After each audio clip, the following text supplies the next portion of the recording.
As I said before, I am but a remnant of Zabai's adeptal form, a manifestation of her wrath that was not meant to linger in this world.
By taking away this fragment of her soul, you take away my shackles as well.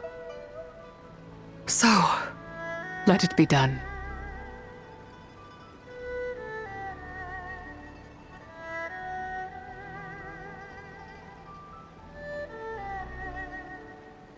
Ah, it's your turn to grant one of my wishes, is it?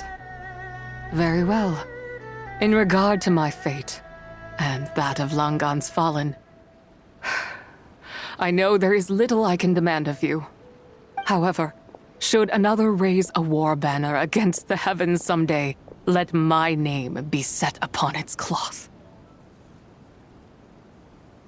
I ask for this, and nothing more. Now, take what you came for. I was a lone moon, shrouded and dimmed in cloud-veiled night.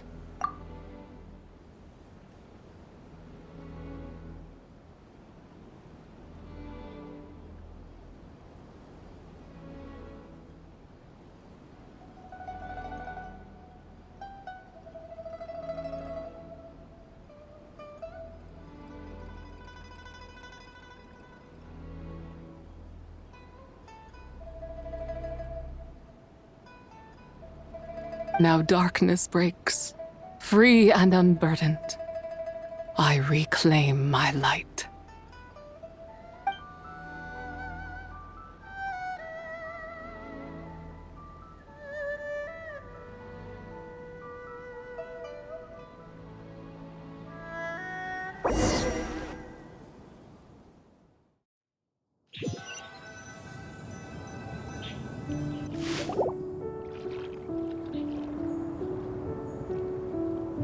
You think I am one to fold so easily?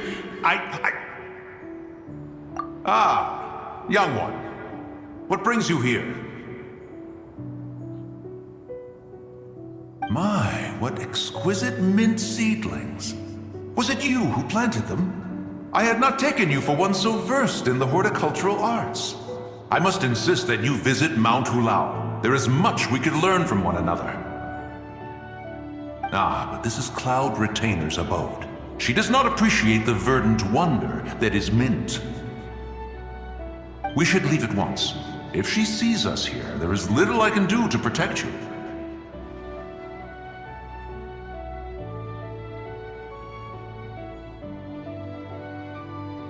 You weren't? Was it Mooncarver then? My, what nerve he has.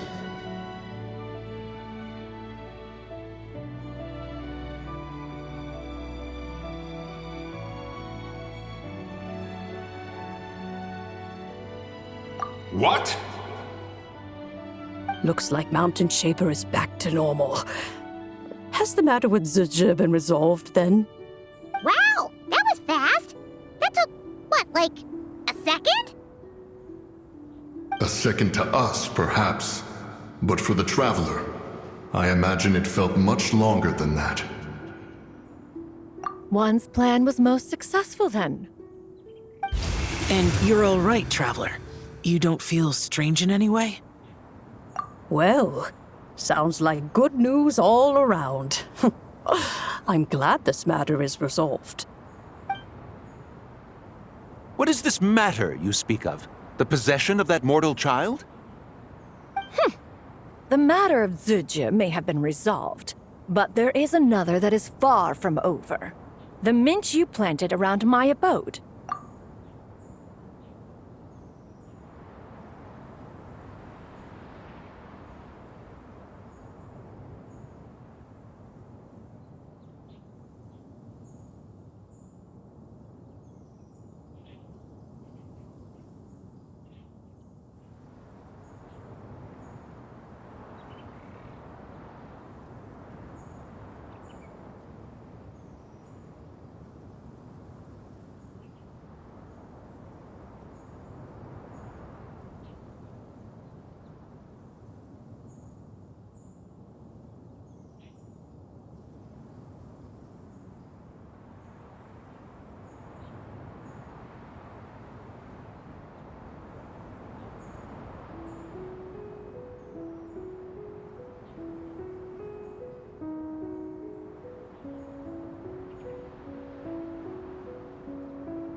Perhaps you have a moment to spare for a little chat, Mountain Shaper.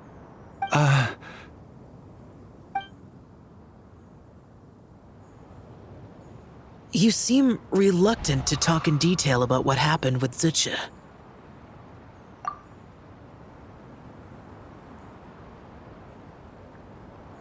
Don't worry. I won't ask you to reveal her secrets to me. And I doubt the other Adepti will either. Huh? You don't want to know what happened? The expression on your face. I know it well, Traveler. It's one I've seen Rex Lapis wear on many occasions. Whatever you learned, it must be too heavy to share. But you're okay, right, Traveler? That deadly self didn't hurt you, did she?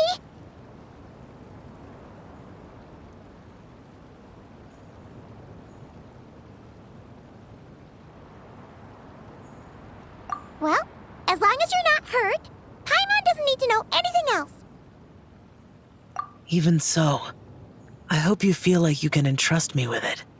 If I learned anything from our time together, it's that one should not have to shoulder such a weight alone. Not to mention that certain knowledge brings danger in its wake. I would never want you to feel forced to be the sole keeper of such secrets.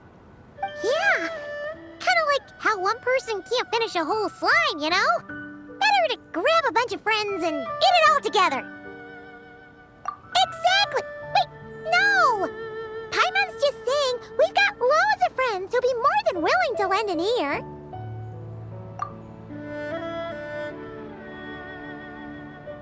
I never knew there was such a tragic chapter in the ancient past of this land. So, the people of that nation worship the White Horse Adeptus as the god of soil and grain. It would seem, then, that Rex Lapis had a similar reason for withholding the details of his recent trip. I've often wondered if he had companions to stand by him before we met, or if he was forced to face things alone. Regardless, Lantern Rite takes place in 2 days. Let's meet back up again there. If there's no news of Rex Lapis by then, we'll have to come up with a plan. Fingers crossed it all goes well.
First, get down.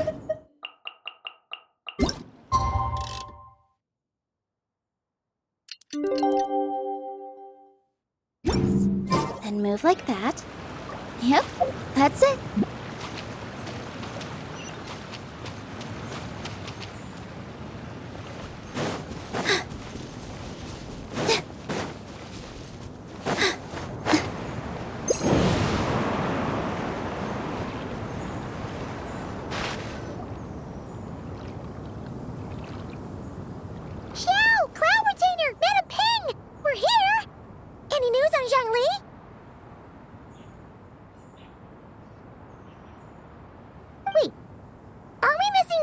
Adepti?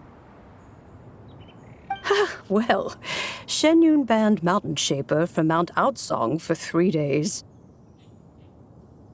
Oh, then what about Mooncarver? The scheme to plant mint in one's abode was one those two fools devised together? And when it comes to punishment, one does not discriminate.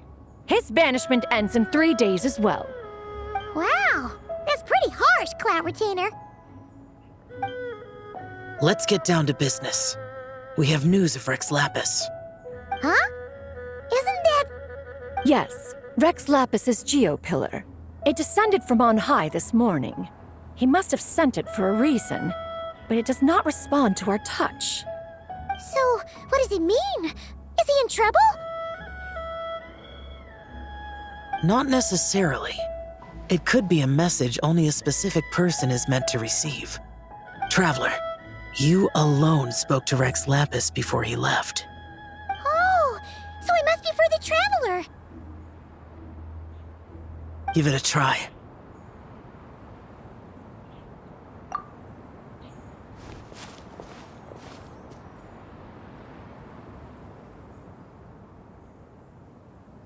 Come to the spring on Mount Qingse. I have left an entrance for you.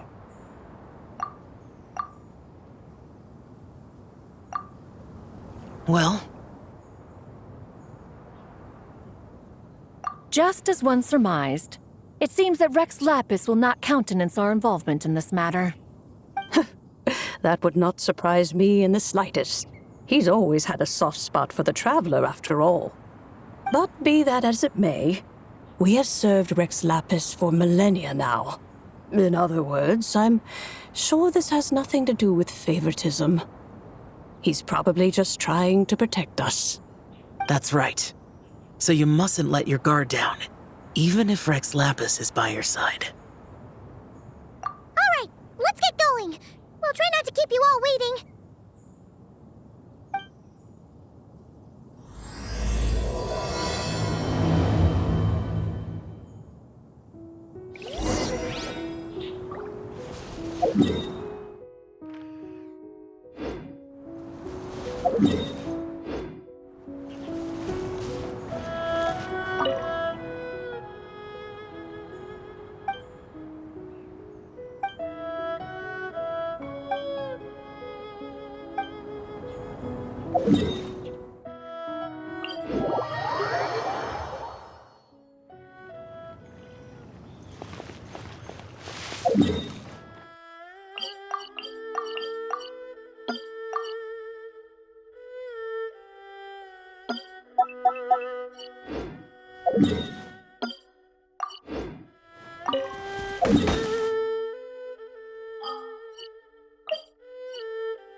I gotta keep my balance.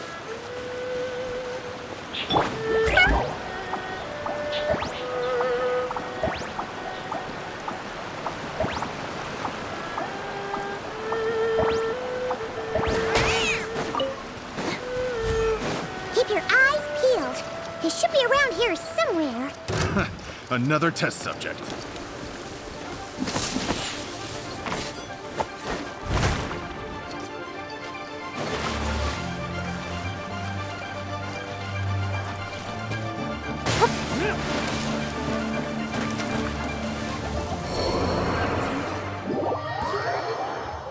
That tingle?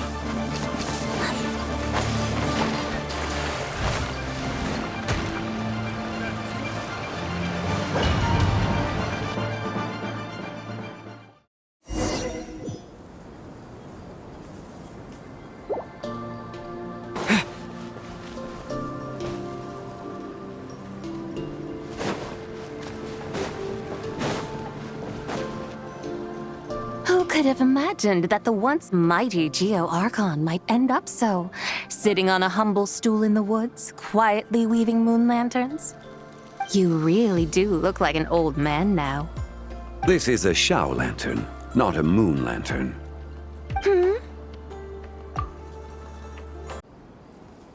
In ages past, when the gods waged war and the world was in turmoil, these lanterns were lit to guide fallen warriors back to their homes. Had you tarried in the mortal realm for but a little while longer, you might have become quite accustomed to them. Even so, it bears such a striking resemblance to the moon lanterns they used to offer up to the heavens. Could this truly be mere coincidence? Perhaps in some sense it is, yet in another, it isn't. For instance, who is to say that some of Langan's magnificent jade did not become part of the very foundations upon which Liyue Harbor now stands? It is conceivable that this ritual was transmitted in such a manner too. Now, let's not let ourselves get carried away. For all its splendor, do not forget that, in the end, even Langan could not escape its heaven-sent fate. Alas, it is just a pity that the little creatures of this world may never again lift their eyes to the moon, even should misfortune befall them. But you, Geolord, now that you rule this realm, why take the trouble, not to mention the risk, to visit one who bears such profound guilt as I? Are you not afraid that you might be sullied by the curse of time that was laid upon me? There is no risk to speak of. At least, not in comparison to that which you took when you defied the heavens all that time ago. As I have stated, time and again, it was not I who defied the heavens. Geolord, the ancient affairs of Langan have nothing to do with me, for I am but one of her deadly selves, severed before her demise. My name is not Zebai, but Zichao. Surely you did not take us for one and the same solely on the basis that we may all assume the form of white horses? Sorry to break it to you, but you seem to have found yourself the wrong white horse. Anyway, do tell me, what urgent matter brings you here? Very well then. I have come to ask for Zebai's shade. Oh? So, the Geolord has set his sights upon Zebai's human soul.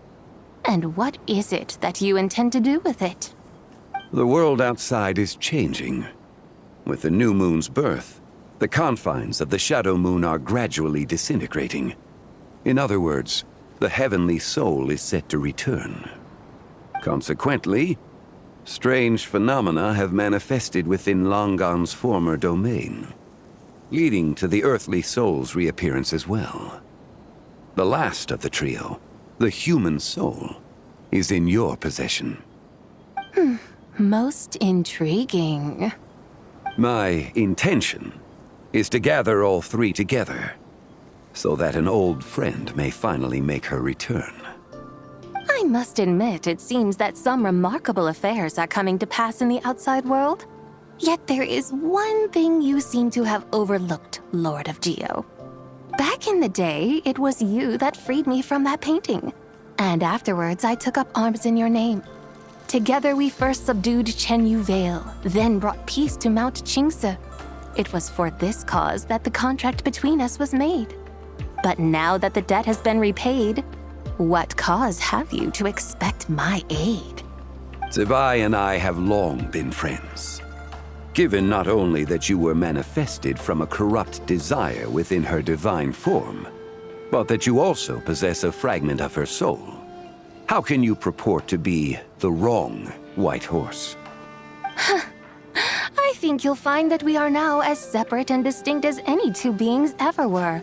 What once shone with radiant purity has long become dust. What you see is no longer what it was. Oh, great Lord of Geo. Should this still be unclear to you, I bid you take your leave. It seems that the fault lies in my own lack of consideration. As you wish, I shall let this matter rest. Wait! One moment, if you will. Should this not be your opportunity to propose a new contract? The part where you make me an offer I simply couldn't refuse? Even those puny mortals know how to haggle when striking their bargains. Should you, the famed god of contracts, not likewise strive for success through negotiation? Come now, enough with the posturing. It's time to name your price. Very well. I had, in truth, prepared a new contract for your consideration. I knew you would not come before me unprepared. Yet, you should know that I want for nothing, for I live in the mountains, carefree and untroubled. Occasionally, I even find sport in teasing the mortals who stumble into my presence. Then why persist in telling them those ancient stories? I speak of what transpired before the sky collapsed and the earth sank into itself. That is merely my way of passing the time. And what of it? Would any believe, much less remember, the ramblings of a mountain hermit? Those tales have long since spread throughout the mortal realm. Who? Should my words prove insufficient, I invite you to see the world for yourself. To this end, I have found you a pair of trusty guides. The Lantern Rite is presently underway in Liyue, and should prove quite intriguing for you. So this, then, is the contract you have prepared for me? Indeed it is. Think of it as a contract for a one-day festive excursion. Surely you do not hope to offer this in exchange for Tsubai's shade. The foundation of my very existence for a little excursion seems a little steep, wouldn't you say? Why not see for yourself? You can always decide afterwards. The final determination, of course, shall rest with you. Is that so? Then perhaps this deal might not be entirely off the table after all. Where then are these guides of which you speak? Hey, it's Xiangli! Oh, we've been looking for you everywhere. We thought you might have gone missing.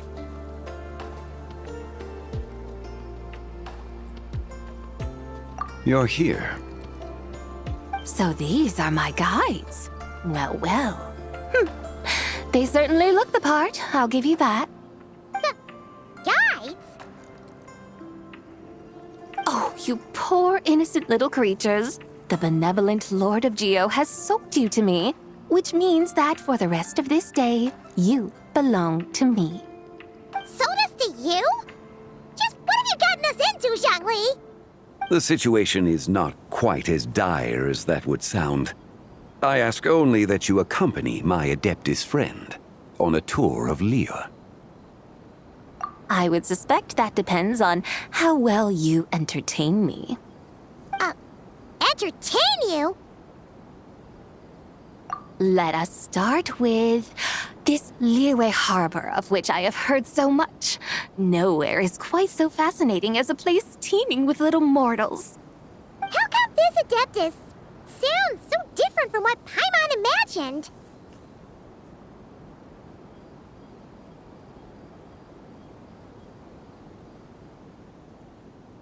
Okay, we'll take care of it. Get ready to find out why they call Paimon the best travel guide in all of Tibet.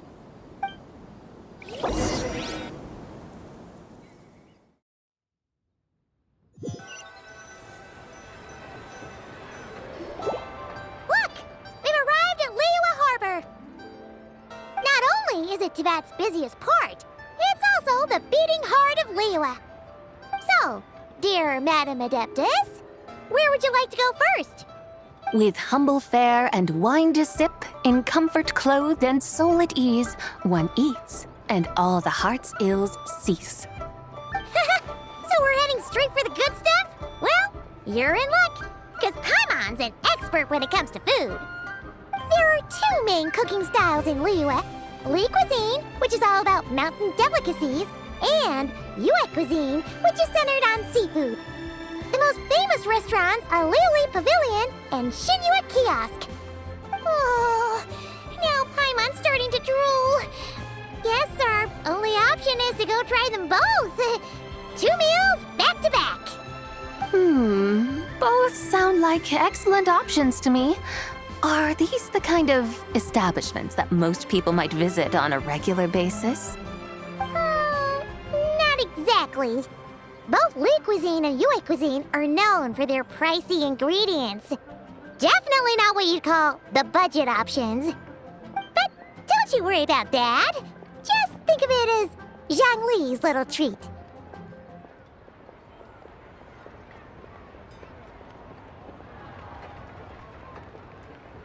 Come on! Aren't you supposed to be pals with Hu Tao? I'm unsure we can afford to spend a little more of her mora at least. Hey! All Paimon wants is to provide our Adeptus with the best possible experience here. Don't you want that too? Both certainly sound like worthy choices. Just now, though, I happened to see a porter pass this way. Where might individuals like him go to eat? A hungry porter, huh? Oh! Paimon knows just the place! Yep. Nothing fancy schmancy there. Just tasty dishes made with simple ingredients in a variety of different styles. Most importantly, it's great value for money, too. No wonder everyone loves it, huh? Oh, and the owner happens to be a good friend of ours, too. One mean restaurant. Yes, even the name itself feels lively and down to earth. All right, let's make it our first stop. Yippee! That's a great choice, too. Alrighty, let's head over there right away. Paimon can't wait to dig in. Wamin Restaurant, here we come.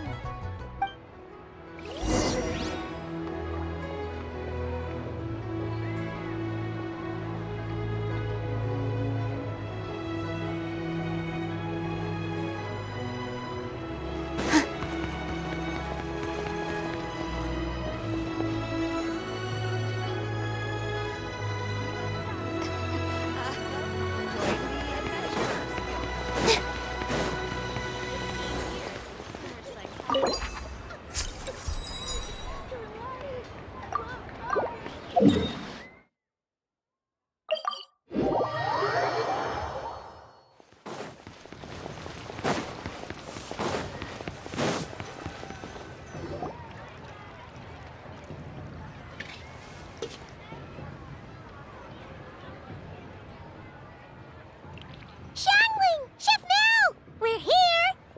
Oh, hello there. What a surprise to see you two. Welcome, welcome. Hey there, Traveler and Paimon. We're a little busy today, so grab a table while you still can. But I don't think I've met this lady before. Is she a new friend? You could say that.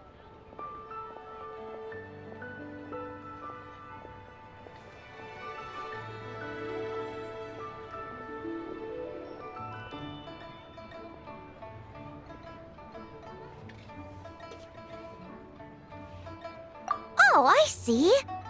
Well, hey there. A friend of the Traveler's a friend of mine, too. Don't worry, we'll take good care of you. Just order whatever you want, it's on the house. By the way, I'm Zhangling. I cook here at Wan Min Restaurant. What's your name? Miss Xiangling, have you ever heard of the White Horse Adeptus? Of course. What about her? I am her, and she is me. Huh? You mean you're an Adeptus? Oh, you young'uns crack me up. Come on, Xiangling. You've got to keep up with the times. Haven't you heard of cosplay? It's like a role-playing game where you dress up as famous characters and pretend to be them. Seriously, it's all the rage, and it looks like this young lady is quite the expert. Your friends sure keep their fingers on the pulse, huh, Traveler? Wow, Dad. Didn't know you were so tuned in. But how come I haven't heard about it? You gotta listen to our customers. Didn't I tell you to spend less time chasing after wild vegetables and more time making friends? You're even more out of touch than I am. Hey, I like making friends too. Isn't that what I'm doing right now? Anyway, even if it is just a costume, is it alright if I still call you Whitehorse Adeptus? Of course it's all right, because that's exactly who I am. Okay. I can see you're really committed to the role. How about I call you the real Whitehorse Adeptus instead? In that case, you can call Paimon the real traveler.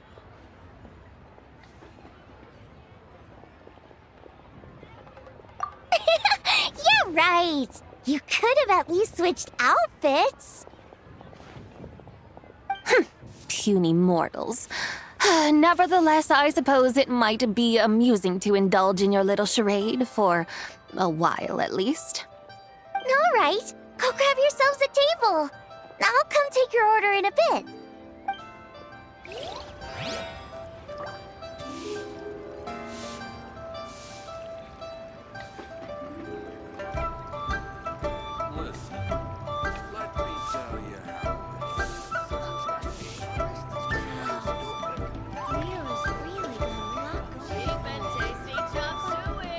Try something new at the One Mean Restaurant.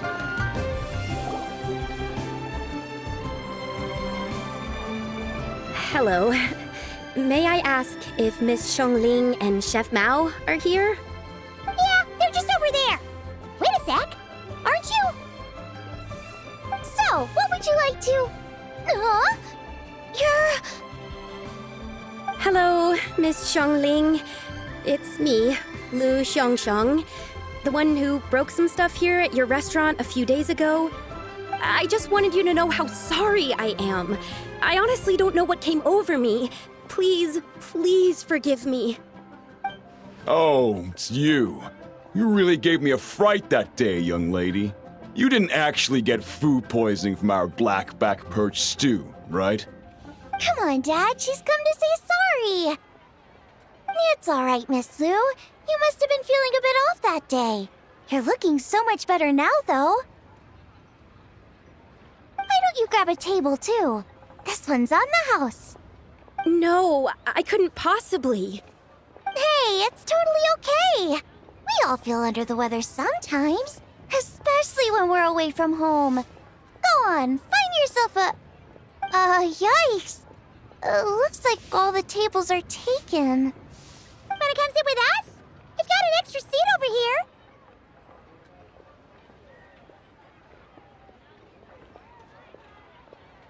Thanks, guys. So what would you like to eat today? Feel free to order anything you like. I should very much like to sample your renowned poisonous blackback perch stew. It wasn't poisoned. That was all on me. So that's one portion of blackback perch stew. How about you guys? Paimon wants... Sure thing! Looks like Paimon's having trouble making up her mind. Anyway, I guarantee you'll love it. Let me think. Well, since the blackback perch stew is on the spicier side, I guess it makes sense to balance it out with a serving of stir-fried shrimp. And since it's Lantern Rite season, you better try out the triple-layered consomme and come and get it too! Those are our seasonal specialties. As for the carbs, since we've got a full table, how about some right at home? Along with our special chili mince cornbread buns. Trust me, you won't be disappointed. Then for dessert, I'll whip you up some Lucky Snow Delight. I just came up with it a few days ago, and I can't wait for you to try it. Wow! Sounds like quite the feast. Looks like Paimon's in luck today. Am I the only one who thinks that's way too much? Not at all. Don't worry, I know what I'm doing. And to top it all off, our star dish, Adeptus Temptation. You should know that we don't often serve this here at Wanmin Restaurant. But since this is my first time cooking for the White Horse Adeptus, I'm pulling out all the stops. Okie dokie, just sit back and relax. I'll have your dishes out in no time. Hold on. Did I just hear Miss Xiangling mention the White Horse Adeptus? You did indeed. And you're looking right at her. That's a joke, by the way. She's cosplaying. Oh, I see. Phew, almost believed you there for a moment. Tell me, little one, what business might you have with the White Horse Adeptus? It's a long story. Basically, a while back, I took part in an archaeological dig over at the chasm. While we were there, we discovered a number of relics.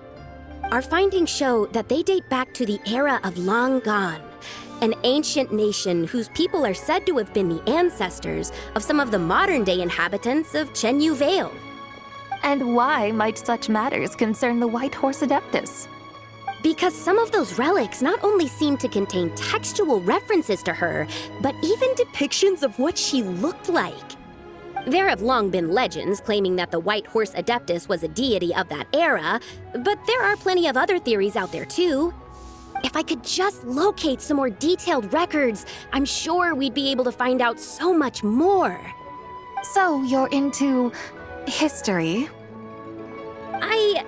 Well, to tell you the truth, I actually joined the archaeological team by sheer accident. But once I'd started down this path, I knew that I wanted to make something of myself. Recently, though, things seem to have taken a turn for the worse. I still can't believe I caused such a mess and even ended up hurting someone. Oh, so you're considering becoming a martial artist now instead? No, I mean, they weren't seriously hurt. It was just a few scratches, and they let it go after my mother compensated them. Either way, my career's pretty much over. And even though both the victim and the Ministry of Civil Affairs say they won't be pursuing the matter any further, my father says he's going to punish me according to our family rules. Family rules? Yeah, he's decided to ground me. I'll have to return to Chaoying Village after Lantern Rite, and goodness knows when I'll be allowed to leave again. Wow, that's harsh. Sounds like the kind of thing only rich, super traditional parents would do. We're not exactly rich, though. All we own are a few tea fields in Chaoying Village and a guest house in Liyue Harbor. A guest house? It isn't Baiju Guest House by any chance? Yep, he's my grandfather. So, you've heard of the guest house before? Small world, huh? Come to think of it, didn't Boss Lo mention something about hoping that the White Horse Adeptus would show up and let her divine power be known? Sure, but Paimon's guessing this wasn't exactly what he had in mind. Little one, it sounds to me that your family is rather well off after all. What then drew you to archaeology? Why subject yourself to such unnecessary hardships? Even if I stayed at home, there's no guarantee I'd lead a nice, easy life. Just look at my father. Recently, my grandfather put him in charge of the guest house, and he came up with a bunch of ideas right away, starting with changing its name. That didn't turn out well, though. My grandfather yelled at him for days, even calling him a bad son, and they still hadn't let it go. Oh! Paimon thinks we might have heard about that too. Long story short, being dependent on others is never fun. You just end up being completely under their thumb. That's why I want to make it on my own out here, no matter how hard it is. After all, as the saying goes, to rise above others, one must endure the hardest of hardships. What's so funny about that? You poor, innocent little creatures never fail to amuse me. To think you would endure all manner of hardships in your brief time on this mortal plane, and all that merely to rise above others. I would have thought that the wiser path would be to simply roam this world as I do. Huh? tell me, what is it that you truly delight in? Archaeology? Martial arts? Tea planting? Or perhaps the keeping of a guest house? What I delight in? Yes! Surely there must be something you don't find quite so exhausting. Whatever delights you should not feel like a burden. But do things like that really exist? Of course! Take Miss Xiangling, for instance. I defy you to detect even a hint of hardship on her face when she wields her walking spatula. So, since it seems you are resolved to tread the rocky path, you should strive with all your might to pursue that which brings you delight. You mean, like cosplay? I suppose you might say that. Looks like the White Horse Adeptus is really getting into her role. I think I get what you mean then. Maybe I should have a chat with Miss Xiangling before I head home. Okay, everyone. Sorry to keep you waiting. Here's your food. Wow. It all smells so good.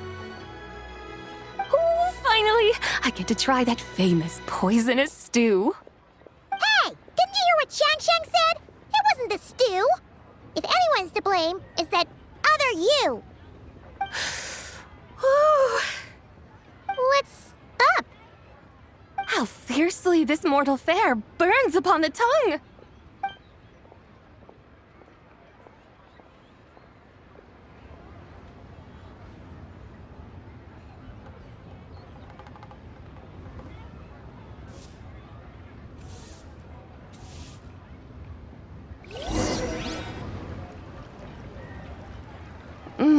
Most satisfying as poisonous stews go. So, where to now? Time, I think, to seek out some diversion? Oh, there's plenty of entertainment options in Liyue. Paimon will tell you that. The locals like to drink tea, walk their pets, play chess, watch operas, attend storytelling performances. Storytelling performances? You know, like listening to people telling stories. They're usually based on old Liyue legends, just like their operas. Stuff like The Divine Damsel of Devastation, Through the Eyes of a Dragon, or The Sanctification of Tao Do. What about the story of the bright moon that sits in the sky above us? Paimon doesn't think she's heard that one. Still, the moon does come up quite a lot. It's even in the name itself. The Yue in Liyue actually means moon. Since we're on the subject, you like telling stories yourself, right? Why don't we go check it out? In that case, I'll have to trouble the two of you to lead the way. Awesome! Let's go! Third round knockout, here we come!